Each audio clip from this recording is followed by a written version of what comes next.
From the moment US got its independence, people have been saying it's living on borrowed time. After all, every empire that ever existed, from Rome to Britain, had to end. Some it began after the Vietnam War. For others, it was the Iraq War that started the collapse. Some predicted that by 2020 there would be no America. But here we are in 2026 and the country is doing pretty alright.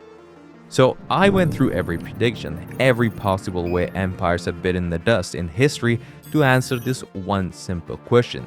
How exactly is this fall from grace going to happen? And where exactly are we in the timeline? Or maybe can Uncle Sam pull a rabbit out of the hat to avoid the inevitable? To answer this, I condense everything into 5 possible endings. Some scenarios would make US fall like a house of cards. In others, it would rot slowly from the inside. Even if you're not from the US, you would recognize some of these patterns in your own country. And by the end of this video, you will be able to answer this yourself. Gone are the days when a big army was everything. Even a missile can wipe out hundreds and thousands of people, so you need the best of the best tech in warfare. In the first scenario, the US is simply not the top dog anymore, and this is how it would happen.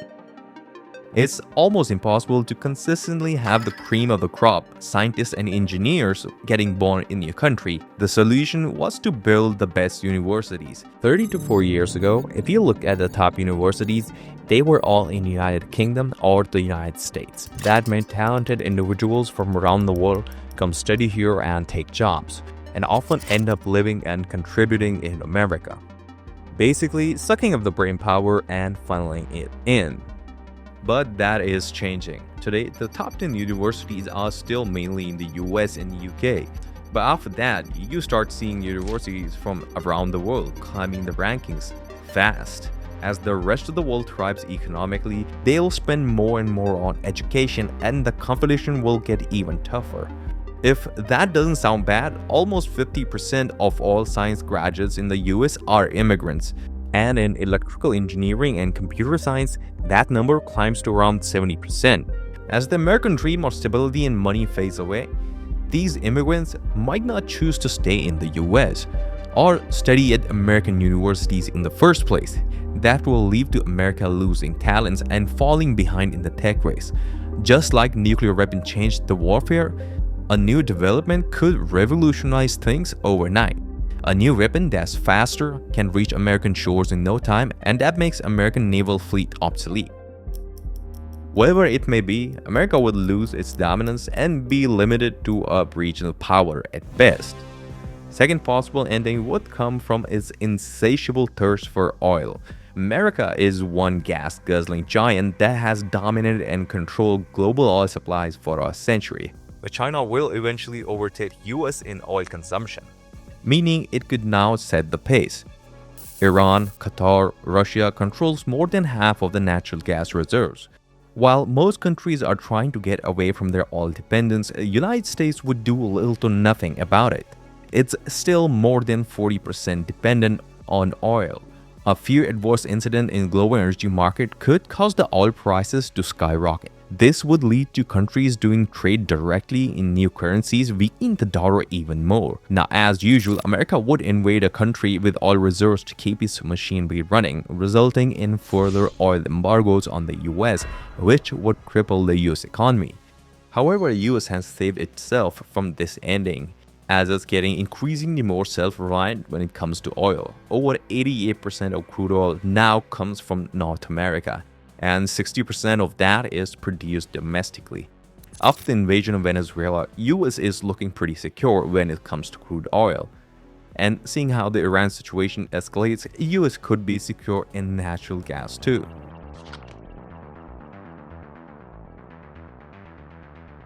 Dying empires often engage in costly, disastrous wars. One last Hail Mary attempt. Not wars that make sense, but wars to reassert dominance and protect weakening influence. This is often a distraction from bigger problems at home, which in turn leads to more pressure and criticism from its own population. In these times, people would search for stronger personalities to fix things, and the populace drifts towards more authoritarian ideas. A new strongman would take power, claiming he can put the country back on track, demanding respect for American authority and threatening military retaliation or economic reprisal. All this instability would push the rest of the world to distance itself from America. New economic and military pacts would be signed between countries, as everyone will look for a US replacement. The US would be mostly ignored. Desperate to stay relevant, America might attack another superpower like China. But again, the general population would see no point in this, and protests and revolutions would erupt at home. The internet would be flooded with other countries trying to amplify and exploit the chaos. After no decisive end, or maybe a humiliating defeat, whatever little trust remained in the United States would be gone. Alliances that once guaranteed protection would mean little, and the United States would slowly fade out of the superpower conversation. Now, the most dangerous one, the scenario that ends with America completely destroyed. After a long and grinding war, the US would end up buried under massive debt. Combined with other factors like rival countries overtaking it economically and global trade shifting to new currencies not tied to any single nation, America would weaken even further. The government would become infiltrated by elites and interests that don't align with the average American, and the country would slowly drift away from ideas it was founded on. Now it would get so bad the people would be split into factions, different ideologies, different answers to the crisis, group that want to steer the country in completely different direction. Now every country has this to some level. In this scenario, it would get so extreme, people would start turning on each other. All that built up tension would eventually release in one or two ways. In the first scenario, the two major factions would fight to take control of the country, leading to an all-out civil war. After the dust settles, the country would end up divided into two. In the second scenario, a major incident exposes the truth, pulling back the curtain and proving the government is compromised. Then people revolt, overthrow the system, and attempt to rebuild the country from scratch, this time giving up the US superpower status themselves. On a final note, empires usually don't fall because of one single problem. It's a pile of problems that slowly push them towards their base. So, which one do you think is most likely to happen? Where do you see your country on the spectrum? Let me know in the comments. If you like this video, you would also like this video I made where we check out how United States would survive if the whole world declared war against the United States.